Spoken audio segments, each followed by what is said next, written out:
আসসালামু আলাইকুম সবাইকে। শুরু করছি একটি কাজ দিয়ে। সম্প্রতি এই কাজটি করেছি আমি একটি কামিজের মাধ্যমে। আর হাতিয়ার হিসেবে রং তুলি তো ছিলই।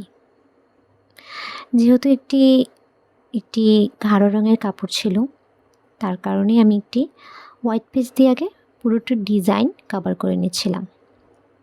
আমার ফুলের প্যাটার্নগুলোকে আগে হোয়াইট পেজ দিয়ে কভার করছিলাম।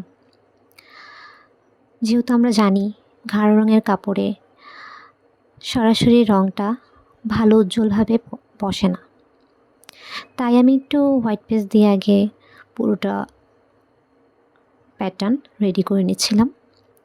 আর সর্বপ্রথম আমি পেন্সিল দিয়ে ড্র করেছিলাম এবং কাপড়টির দুই পাশেই আমি সেম ডিজাইন গলার মধ্যে রেখেছিলাম। আর অল ওভার পুরোটা ড্রেসেই ছিটে ছিটে ফুলের ব্যবস্থা করে দিয়েছিলাম। সো এই তো হোয়াইট পেজ একটু শুকিয়ে আসার পর আমি একটু রানী গোলাপি সাথে একটু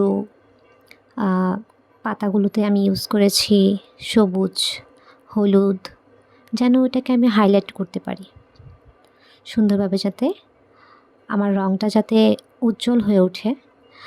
আর শেডের ব্যবস্থা রেখেছিলাম। শেড ছাড়া আসলে না কোনো ফুলের প্যাটার্ন কিংবা কোনো কিছুই ভালো লাগে না, একটু শেড করলে খুব ভালো লাগে। কাজটার স্পিড একটু বাড়িয়ে দিলাম, খুব লং প্রসেস, তাই কাজের স্পিডটা বাড়িয়ে দিলাম।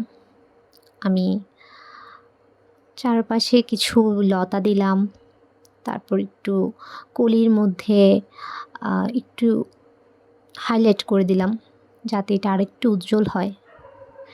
ফুলটা একটু প্যাটার্ন কলি টাইপসের রেখেছিলাম।